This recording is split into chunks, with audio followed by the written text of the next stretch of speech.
All right, I'm currently live with Ravens superfan Luke Close. We are reacting to the Maxx Crosby trades to the Ravens in real time. This thing just happened like 10, 15 minutes ago, so it is still very fresh in our minds. I, I, I have my opinion about this. I mean, there were two first rounders traded to Vegas, who is in the rebuilding process right now.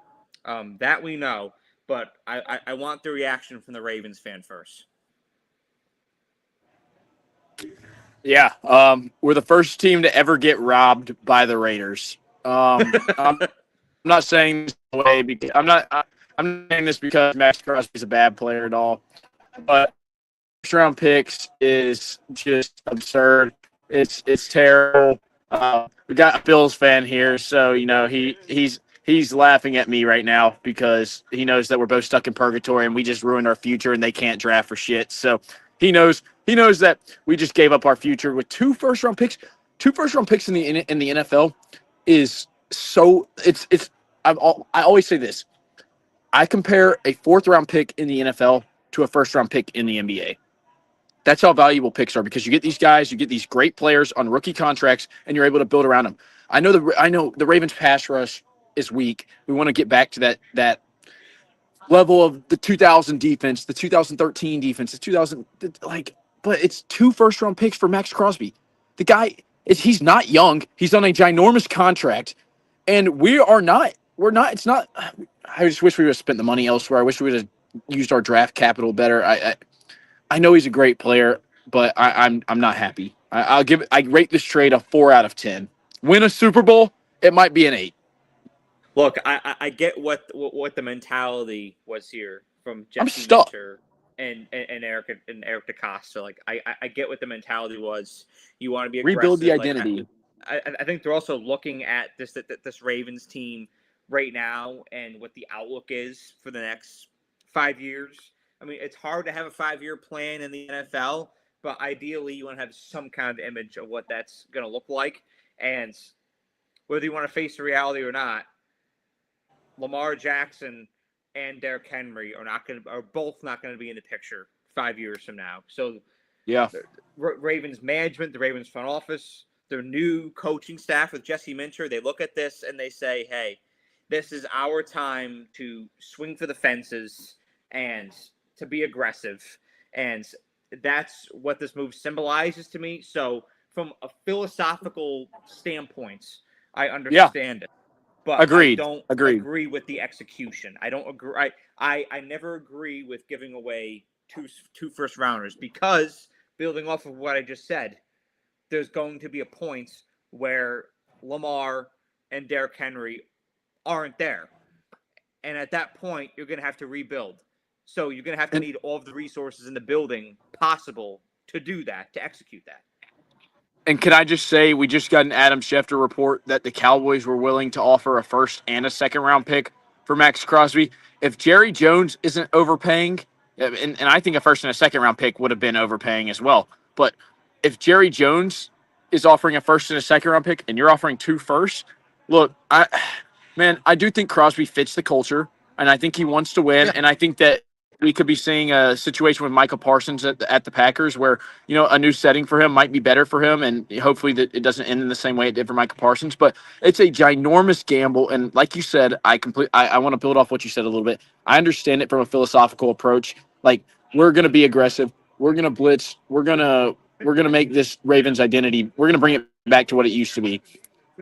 It's an overpay. And there's no other way to say it. It's just an overpay. No, it's most definitely an overpay, and I had a feeling that whatever suitor Maxx Crosby was going to have was going to overpay because we've seen his production. Like, but Maxx Crosby is one of those players. Yes, he is one of the best edge rushers in the Yeah. NFL right now, and And he's usually having healthy. him on your defense is an automatic difference maker. But at the same time, it's bait. It's front office bait, as to where I felt like it was inevitable that he was going to be overinvested in here. Yeah, and I'm just pretty disappointed that a team that's usually pretty conservative. I'm pretty pissed that a team that's usually pretty conservative and we've been conservative in years where we should have won the Super Bowl. We overpay this time for Maxx Crosby. I have to say that I'm not shocked because I know that the Ravens are starting to enter that win now territory. Oh, So we've been here. I'm We've been here not going for. to use the word shocked about Baltimore here, but I am slightly surprised because Baltimore is typically one of those smarter organizations in the NFL that's very patient when it comes to trades and signings. They know when to move off of guys at the right time. Like they're very scientific and methodical about their approach. So Yeah. this just seemed out of the norm. And I know that there's a new head coaching regime in there right now. It's the first time that we've seen that since what, 07? So it's taking some getting used to. I'm sure that there's some new age thinking in there because of that. I mean, having Harbaugh and DaCosta as your duo, you knew what to expect. Now you've got Minter in there. It might be a little bit different, but I think that I don't want to use the word desperation either because that's not accurate. The Ravens feel the pressure right now to get this done, and it's real because they have to get over the hump. And so I get that. Can I tell you a funny story? Yeah, so today is one of the first days in a long time where my phone hasn't been on Do Not Disturb. And I had a couple Snapchat notifications that was over the ESPN. They ended up being about Maxx Crosby, but it said Adam. All I saw was Adam Schefter. I go, okay, something big just happened. It's probably some draft news, like whatnot. I walk outside. First thing somebody says to me is, "Hey, you see the Ravens just got Maxx Crosby?" I'm ecstatic. I'm like, no way. What we give up? Like, what? Surely we didn't give up like anything serious. Like even one first round pick. You go, yeah, you gave up 2 first round picks, 26 and 27. Said, wait, what? Here's the thing about the Ravens. Okay, we are going to have a defensive identity with whoever we bring in. We have Kyle Hamilton. He can play anywhere on the field. I know our secondary is getting a little bit aged. It's getting a little bit old. And I know that I understand the like we've said, we understand the philosophical thing about it. You've had Harbaugh for what? As long as I've been alive, pretty much. I mean, 16 years?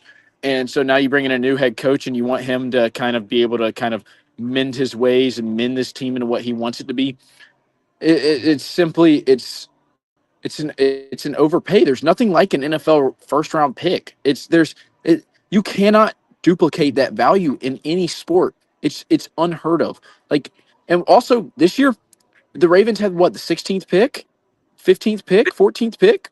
Like, it's now gone. There's talent in this draft. Yeah, it's gone. There's a lot of talent in this draft class that I think could have helped the Ravens a lot more on the offensive side of the ball, specifically in the offensive line, because I think just as much as the defensive line is a need, the offensive line is a ginormous need still, and we still have to sign Tyler Linderbaum to a ginormous contract. If we want to keep the only decent offensive lineman we have, Ronnie Stanley, he's been hurt, he's aging, he's overpaid as a left tackle for what he produces. Daniel Falele is quite literally the worst offensive lineman I have ever watched in my life. Patrick McCarry is not much better. He's really not, and it's just fucking ridiculous. Invest in the offensive line when you have Lamar Jackson and Derrick Henry. Invest in the offensive line. Worry about the defense later. You can find people on defense. You can plug and play on defense. Our defense was going to be fine. Our defense made plays last year. You have Kyle Hamilton. Kyle Hamilton does everything for this defense. You already have one dynamic playmaker on defense. I understand getting an edge rusher. This is the best edge rusher the Ravens have had since Terrell Suggs. But it's going to be interesting to see. I mean, here's my whole thing. All right, this is what it boils down to as a Ravens fan. How much production did we get out of Jadeveon Clowney for a almost veterans minimum contract compared to what are we gonna? How much more are we gonna get? I think Clowney had 5.5 sacks on a vet min contract.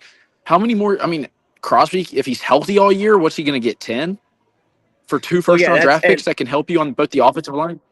And that's the thing is what's the added value for what you gave up? And shout out on Zeke Wager, our boy Zeke Wager's comments and said, "Ravens doing all this, and yet Lamar will not get to the Super Bowl." So, Zeke owes me something for Ohio State not winning the national championship. So, Zeke, until you unblock Cobb and Bassett, I don't want to hear it. I told him that. I told him that. That's on the agenda. Zeke, He's Zeke, got Zeke, to cough it up. Jimmy Garoppolo is going to be an incredible quarterback next year. Him that the Jimmy Garoppolo to Jalen Waddle connection is going to be electric. But Unheard of. Going back to what you said though, I mean it's all added value. So they gave all of that capital up. What are you going to get back in return from Maxx Crosby? And I totally agree with you. Like I feel like defensively, yes, personnel need to be upgraded for the Ravens, but it could have been done through the draft. I feel like it was more of a philosophical adjustment that needed to take place on defense, because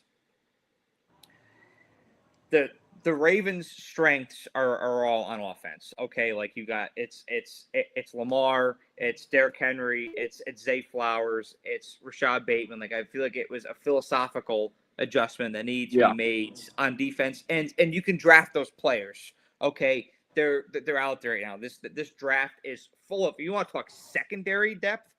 I mean, you said you have an aging secondary, and it's true. I was watching the combine last weekend. This draft is chock full of potential secondary prospects. Right. And then even you're talking interior edge rushing. There's some pretty good prospects coming up in this draft. So I feel like they could have backfilled with some younger players and save their resources to go out and get some guys offensively. Bring Linderbaum back, like you're saying. Like I don't know if this is the right way to go about building this team into a Super Bowl contender. And I'll say this because I've been very negative. I will give a couple positives as a Ravens fan because there is an inkling of me that's sitting here like we made the right move. This could turn out very well for us. I'll say we have that aging secondary. We have Nate Wiggins back there. He's very good on like man-to-man press corner. He makes a lot of plays for us. We have Kyle Hamilton. We have his boy Helani Gilman. But we have Marlon Humphrey, who was at the Super Bowl parade for the Seahawks, but I'm not even going to bring that up. But I think that this does, with this aging secondary and this mix between young guys, a lot of the Ravens' problems have come from not being able to generate a pass rush and giving teams too much time and letting receivers just burn these corners. Maybe this does change the way teams try to attack the Ravens, and maybe it does give them a little bit of a second thought before just dropping back their quarterback 40 times and letting him go to work. Will we beat the Steelers? We fucking better because we just paid 2 first-round picks. But will we win the Super Bowl? It remains to be seen. This has just quickly turned into the biggest offseason and biggest free agency in Ravens history, and I don't think that's an overstatement. I think that this is win now. So we're going to see how we invest. Well, this is it, and I was going to bring that up at some point in this reaction video here. Is that was the sentiment expressed around the Buffalo Bills last year, and I feel like that's going to be transferred. While it still somewhat exists for them, somewhat, I feel like that's going to be transferred over to the Ravens here because, like I said to you earlier in the show, there's a shelf life on Lamar and on Derrick Henry now. How long that duo is going to be able to stay intact. And so there is very much a window here right now. And with the amount of resources that the Ravens just invested into Maxx Crosby, it is win now. Like you've got to capitalize on this. And also, not to mention, the AFC is still in this weird state right now where I feel like your top dog, the Chiefs, they're in that retooling stage. I was on the phone with Zeke before we got on here, and we were talking about the Kansas City Chiefs. They're in a retooling stage, and so that provides a pathway essentially for teams that wouldn't necessarily have it as clearly before, like the Ravens. Like I don't think you can have Mahomes in the way as predominantly as you have in past years. These next 2 years, where once that window closes, I feel like it's going to be like Patriots 2.0, and the Chiefs are going to be back and ready to legitimately compete for Super Bowls again. I mean, your biggest threats you got to worry about right now are New England's going all in on Alex. The Broncos. So what does that tell you? The Broncos, the Chargers, if they make the Bills. right year in coming days, the Bills, which I think that Josh Allen's a great quarterback. The Bills as a roster. So like They just released. They released a bunch of guys. They did. The Bills just released a bunch of guys. They free up a bunch of cap space. I saw Taron Johnson's go on among Taylor Rapp. Others. Yes, Taylor Rapp was released today too. Yes, sir. So they're clearing up cap space as well. I'm curious to see what they'll do with that. But like right now, their roster I feel like is, yes, they just add DJ Moore. It's not a phenomenal roster. It's very 17 dependent. So like now is, I mean, we know the NFC is a lot stronger than the AFC right now. I mean they've got Seattle, LA, Chicago, Green Bay, Philly. Like there's San Fran getting healthy again. Like the NFC is a lot stronger, but I feel like right now Baltimore could be your top dog right now in the AFC. We should be the favorites. It's an arms race, it seems like, between us and the Bills for right now. And if you don't win next year in Baltimore, you're in big trouble. That's the last thing I'll say. Which is crazy because it's Jesse Minter's first year. We have a first-year head coach among all of this. Well, that's what happens when you let Mike McDonald walk for nothing. Fair. I can't even push back on that because that should have been a move that they made a couple years ago. The last thing I'll say here, because I've given everything, all my honest opinions, and it's not very good, is that the Ravens have broken my heart so many times that I know I'm just preparing for it to happen again next year anyways. But I'm still excited for the new era, and this is a good piece for the new era. So, well, let's forget about the picks for now because the picks have not been players yet. It'll be interesting to see who they are. For now, the Ravens have Maxx Crosby, and he's going to break the sack record next year.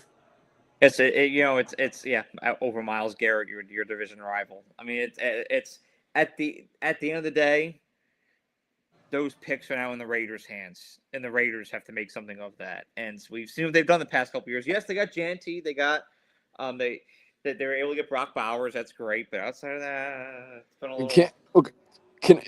Okay, I have one more thing to say. This is the last thing I'll say. Maxx Crosby as a player, I respect the damn hell out of him because he is a great player. He's been playing on a terrible roster for so many years, and he shows up to work every day like a professional and competes as hard as anybody. And the only way he's been shut down is when the Raiders wanted to tank. So as a person and as a player, I think Maxx Crosby is an incredible fit for Baltimore, and I think he's an incredible fit for the culture of Baltimore. I just think we overpaid. That's fair, and I'm happy for him. Like I'm happy that he now has the chance to legitimately compete for a Super Bowl. Like as a person, just because of who he is, his work ethic, the way he approaches the game, the way he respects the game. I'm very happy that he now has a realistic chance to pursue a Super Bowl. But yeah, the picks are definitely something that's concerning. But like you said, until they're converted into actual players, they are just picks. But yeah, that's our reaction for now. Let me know what y'all think in the comment section below. Instant reaction on a Friday night's free agency. This deal will not be final until next week. We do want to note that it's not be finalized until next week contractually, but it is out now. So let me know what y'all think about it in the comment section below. Have a great night.